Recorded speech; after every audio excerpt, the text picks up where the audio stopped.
नमस्कार साईं भक्तों, आज हम श्री साईं सच्चरित्र के अध्याय 26 का अध्ययन करेंगे। पहले हम अपने गुरु की वंदना करते हैं। गुरुर् ब्रह्मा गुरुर् विष्णु गुरुर्देवो महेश्वरा गुरुर् साक्षात् परब्रह्मा तस्मै श्री गुरुवे नमः। सच्चिदानंद सतगुरु साईं को स्मरण करते हुए हम अध्याय प्रारंभ करते हैं। योगी का साईं चरणों में आत्मसमर्पण। एक समय एक योगाभ्यासी नाना साहेब चांदोरकर के साथ शिरडी आया। उसने पांचचली योग सूत्र तथा योग शास्त्र के अन्य ग्रंथों का विशेष अध्ययन किया था, परंतु वह व्यवहारिक अनुभव से वंचित था। मन एकाग्र न हो सकने के कारण वह थोड़े समय के लिए भी समाधि नहीं लगा सकता था। यदि साईं बाबा की कृपा प्राप्त हो जाए तो उससे अधिक समय तक समाधि अवस्था प्राप्त करने की विधि ज्ञात हो जाएगी। इस विचार से वह शिरडी आया और जब मस्जिद में पहुंचा तो साईं बाबा को प्याज के साथ रोटी खाते देख उसके मन में ऐसा विचार आया कि यह कच्ची प्याज के साथ सूखी रोटी खाने वाला व्यक्ति मेरी कठिनाइयों को किस प्रकार हल कर सकेगा। साईं बाबा अंतर्ज्ञान से उसका विचार जानकर परंतु नाना साहेब से बोले कि ओ नाना, जिसमें प्याज हजम करने की शक्ति है उसको ही उसे खाना चाहिए, अन्य को नहीं। इन शब्दों से अत्यंत विस्मित होकर योगी ने साईं चरणों में पूर्ण आत्मसमर्पण कर दिया। शुद्ध और निष्कपट भाव से अपनी कठिनाइयां बाबा के समक्ष प्रस्तुत करके उसने उनका हल प्राप्त किया और इस प्रकार संतुष्ट और सुखी होकर बाबा के दर्शन और उदी लेकर वह शिरडी से प्रस्थान कर गया। श्यामा को सब तंत्र से मुक्ति। एक बार विषैले सर्प ने श्यामा के हाथ की उंगली में डस लिया। समस्त शरीर में विष फैलने के कारण वे अत्यंत कष्ट का अनुभव करके क्रंदन करने लगे कि अब मेरा अंतकाल समीप आ गया है। उनके इष्ट मित्र उन्हें भगवान विठोबा के पास ले जाना चाहते थे, जहां इस प्रकार की समस्त पीड़ाओं की योग्य चिकित्सा होती है, परंतु श्यामा मस्जिद की ओर दौड़े अपने विठोबा श्री साईं बाबा के पास। जब बाबा ने उन्हें दूर से आते देखा तो वे झिड़कने और गाली देने लगे।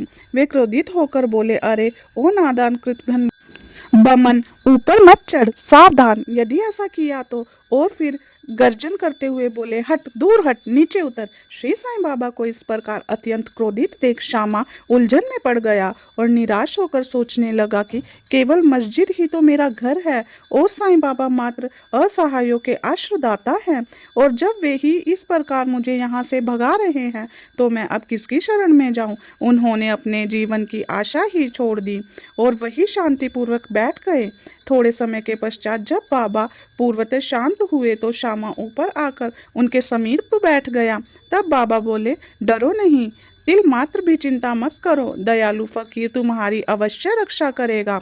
घर जाकर शांति से बैठो और बाहर न निकलो। मुझ पर विश्वास कर निर्भय होकर चिंता त्याग दो।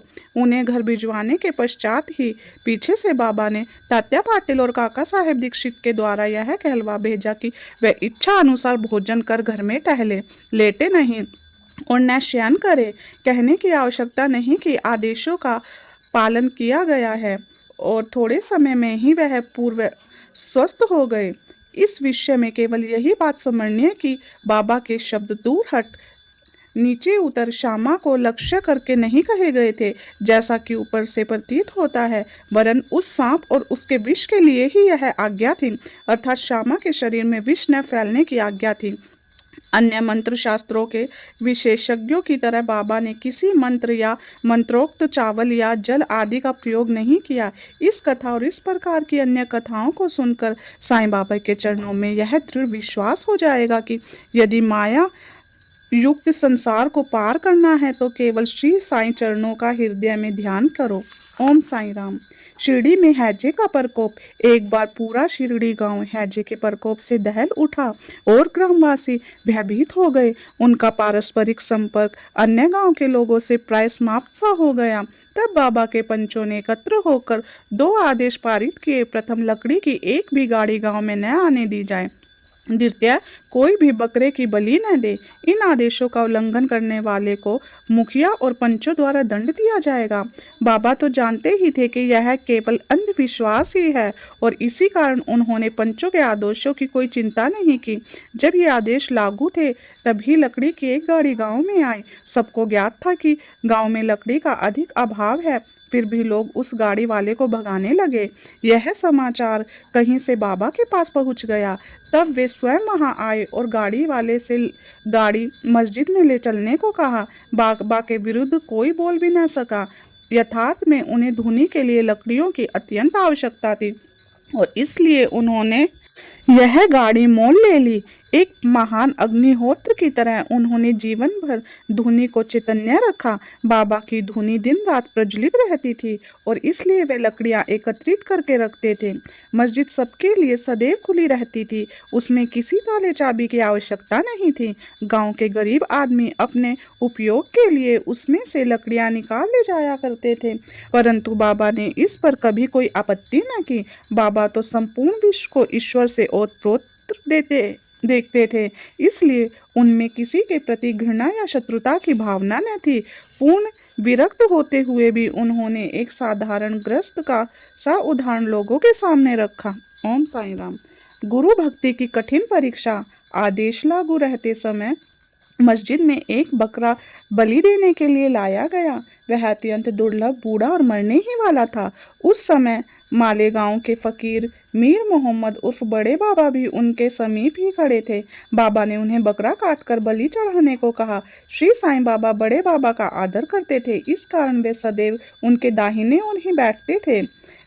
सबसे पहले वे ही चिलम पीते और फिर बाबा को देते, बाद में अन्य भक्तों को। जब दोपहर को भोजन परोस दिया जाता तब बाबा बड़े को आदर पूर्वक बुलाकर अपने दाहिने ओर बिठाते और तब सब भोजन करते। बाबा के पास जो दक्षिणा एकत्रित होती थी उसमें से वे 50 रुपये प्रतिदिन बड़े बाबा को दे दिया करते थे। जब वे लौटते तो बाबा भी उनके साथ 100 कदम तक जाया करते थे। उनका इतना आदर होते हुए भी जब बाबा ने उनसे बकरा काटने को कहा तो उन्होंने स्पष्ट शब्दों में मना कर दिया। तब बाबा ने श्यामा से बकरे की बलि चढ़ाने को कहा। वे राधा कृष्ण माई के घर जाकर एक चाकू ले आए और उसे बाबा के सामने रख दिया। राधा कृष्ण माई को जब कारण का पता चला तो उन्होंने चाकू वापस मंगवा लिया। अब श्यामा दूसरे चाकू लाने के लिए गए, किंतु बड़ी देर तक मस्जिद में न लौटे। तब काका साहेब दीक्षित की बारी आई। बाबा ने उनसे चाकू लाकर बकरा काटने को कहा। वे साठेवाड़े से एक चाकू ले आए और बाबा की आज्ञा मिलने की ते ही काटने को तैयार हो गए। उन्होंने पवित्र ब्राह्मण वंश में जन्म लिया था और अपने जीवन में वे बलि कृत्य जानते ही न थे। यद्यपि हिंसा करना निंदनीय है, फिर भी वे बकरा काटने के लिए उद्यत हो गए। सब लोगों को आश्चर्य था कि बड़े बाबा एक यवन होते हुए भी बकरा काटने को सहमत नहीं है और यह एक सनातन ब्राह्मण बकरे की बलि देने की तैयारी कर रहा है। उन्होंने अपनी धोती ऊपर चढ़ाकर फेटा कस लिया और लेकर हाथ ऊपर उठाकर बाबा की अंतिम आज्ञा की परीक्षा करने लगे। बाबा बोले कि अब विचार क्या कर रहे हो? ठीक है, मारो। जब उनका हाथ नीचे आने ही वाला था तब बाबा बोले कि ठहरो, तुम कितने दुष्ट हो, ब्राह्मण होकर तुम बकरे की बलि दे रहे हो।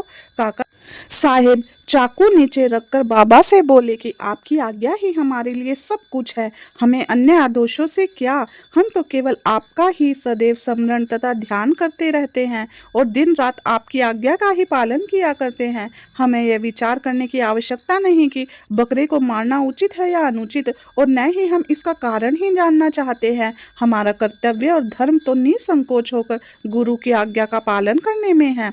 तब बाबा ने काका साहेब से कहा कि मैं स्वयं ही बलि चढ़ाने का कार्य करूंगा। तब ऐसा निश्चित हुआ कि तकिए के पास जहां बहुत से फकीर बैठे हैं वहां चलकर इसकी बलि देनी चाहिए। जब बकरा वहां से ले जा रहा था तभी रास्ते में गिर गया और मर गया। ओम साई राम। और इस तरह साईं बाबा ने अपने किसी भी भक्त को बकरे की बलि करने के लिए नहीं कहा। सच्चिदानंद सतगुरु साईनाथ महाराज की जय।